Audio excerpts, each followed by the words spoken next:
Amorce, c'est une association qui permet à ses collectivités adhérentes de bénéficier tous les jours d'une information fraîche de qualité sur l'ensemble des sujets réglementaires, techniques, économiques et juridiques.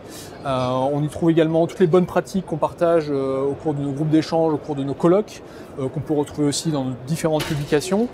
Et Amorce, c'est également un lieu qui permet aux collectivités d'être représentées auprès des pouvoirs publics, puisqu'on agit auprès des ministères, auprès des parlementaires, pour faire passer des propositions, pour développer le rôle des collectivités locales, notamment dans le développement des réseaux de chaleur au bois.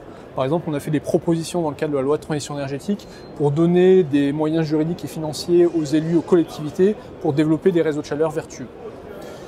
Donc aujourd'hui, Amorce organise dans le cadre du salon Bois Énergie son club C3 Biome, donc c'est le club des collectivités pour la chaleur biomasse. C'est un temps d'échange justement qui permet d'échanger sur l'actualité réglementaire, d'échanger sur notamment les questions financières, développement des réseaux de chaleur, et qui permet également d'échanger sur des bonnes pratiques, à la fois en termes d'approvisionnement des réseaux de chaleur au bois et en termes de gestion, d'exploitation, de création de réseaux de chaleur au bois.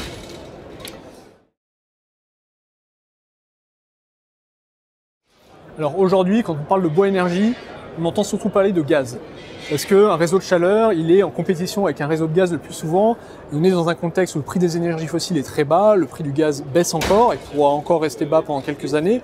Et forcément se pose la question de la pertinence, de la rentabilité, de la compétitivité d'un réseau de chaleur au bois par rapport à une solution gaz. Alors aujourd'hui, il y a des systèmes qui permettent d'aider les réseaux de chaleur à être compétitifs, notamment la TVA taux réduit qu'Amorce a réussi à obtenir en 2006, et également le fonds chaleur qui a été créé en 2009 sur proposition d'Amorce et qui a permis de développer, de doubler notamment la longueur des réseaux de chaleur développés en France. C'est un outil extrêmement efficace et Amorce l'a prouvé à plusieurs reprises. Le fonds chaleur, c'est un des meilleurs outils d'investissement d'argent public pour le développement des énergies renouvelables. Ce qu'on propose, nous, aujourd'hui, pour faire face à un prix bas des énergies fossiles et également à des projets qui sont plus complexes que les premiers projets de réseau de chaleur qu'on pu sortir, ce qu'on propose, c'est d'augmenter légèrement ces aides du fonds chaleur pour permettre d'avoir une aide un peu plus incitative et des projets un petit peu plus rentables, ce qui va permettre à un élu, par exemple, de franchir le pas et de se dire « Ok, je me lance dans la création d'un réseau de chaleur, c'est pertinent, je vais pouvoir proposer à mes usagers une chaleur à un prix compétitif et donc je franchis le pas. » Et aujourd'hui, c'est ça qui manque. On manque de projets de développement de réseaux de chaleur et Amorce souhaite que l'ADEME et le ministère revoient le système d'aide pour favoriser la création de nouveaux réseaux de chaleur et également l'extension des réseaux qui existent et la densification des réseaux qui existent déjà aujourd'hui. L'objectif de la loi de transition énergétique, c'est de multiplier par 5 la quantité d'énergie renouvelable et de récupération distribuée par les réseaux de chaleur d'ici à 2030. Il faut faire facteur 5 d'ici à 2030, c'est un objectif considérable. On en est très fiers, on est vraiment satisfait de cet objectif. Par contre, ce qu'on attend maintenant, c'est que les collectivités aient les moyens, et notamment les moyens financiers, de développer cette chaleur renouvelable. Pour faire facteur 5 dans une collectivité, il va non seulement falloir créer des réseaux de chaleur, verdir le mix énergétique des réseaux de chaleur existants, mais ça ne suffira pas. Il faut aussi créer du linéaire de réseaux supplémentaires, il faut creuser des tranchées, installer des réseaux, il faut raccorder des bâtiments. Ça, c'est de la création, c'est de l'extension, c'est de la densification des réseaux de chaleur. Et pour ça, il faut des moyens financiers adaptés.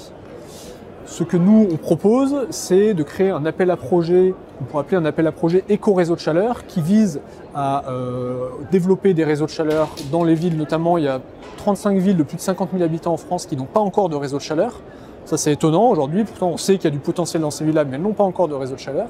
Ce qu'on souhaite, c'est un appel à projet qui permette aux lauréats, un peu sur l'image de l'appel à projet TFCV qu'on a connu, de bénéficier d'aides du fonds chaleur bonifiées de 10%, de bénéficier, qui permettent donc aux lauréats de cet appel à projet de bénéficier d'accompagnement technique renforcé de l'ADEME et d'études de faisabilité et d'opportunités financées à 100% par l'ADEME pour que les élus, les collectivités se rendent compte du potentiel de développement qu'il y a sur leur collectivité et qu'elles se lancent, qu'elles franchissent le pas pour développer un réseau de chaleur.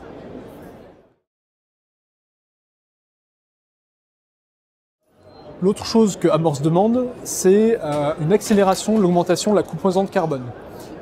Dans la loi de transition énergétique, les parlementaires ont décidé de fixer une trajectoire d'augmentation de cette composante carbone à 2020, 53 € la tonne, 56 € la tonne en 2020 et 100 € la tonne en 2030. Ce que demande Amorce, c'est d'accélérer l'augmentation de cette composante carbone.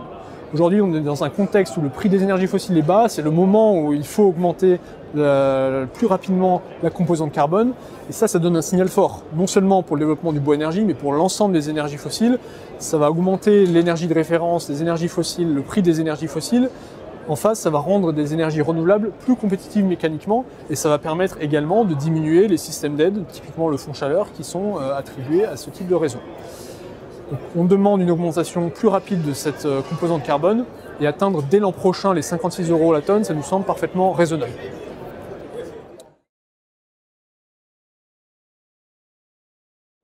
Alors malgré le contexte aujourd'hui d'un prix des énergies fossiles bas, on trouve encore des réseaux de chaleur qui sont compétitifs.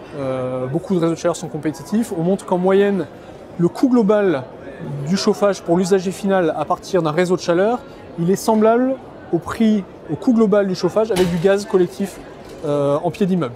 Ça c'est important. Aujourd'hui on a trop tendance à comparer le prix des réseaux de chaleur au prix du gaz, c'est-à-dire le prix en euros de la chaleur livrée par les réseaux au prix en euros du gaz qui arrive en bas de votre immeuble. Sauf que demain, si vous achetez un mégawattheure de gaz, si vous n'avez pas la chaufferie, si vous n'avez pas le contrat d'exploitation qui va avec la chaufferie, si vous n'avez pas le réseau de distribution dans votre logement, vous n'allez pas faire grand-chose de votre mégawattheure de gaz. Donc il faut bien raisonner en coût global quand on compare les énergies, c'est-à-dire en prenant en compte l'investissement, l'entretien, tous les contrats qui vont servir à avoir de la chaleur dans votre logement. C'est ça l'objectif final. Et ça, on montre qu'aujourd'hui, des réseaux principalement alimentés par des énergies renouvelables et notamment la biomasse sont compétitifs par rapport à du gaz collectif malgré le prix bas des énergies fossiles. Chaque année, Amorce remet en jeu son label éco-réseau de chaleur qui récompense les collectivités dont les réseaux sont à plus de 50% d'énergie renouvelable, sont compétitifs par rapport au gaz et ont un lieu de concertation avec les abonnés et les usagers. Ce label éco-réseau de chaleur, il a récompensé 21 collectivités en 2013, 41 en 2014 et plus de 50 en 2015. Il sera remis en jeu cette année. Et nous, on sait qu'on aura encore plus d'éco-réseaux de chaleur parce que les réseaux de chaleur aujourd'hui, c'est un moyen compétitif pour chauffer son logement.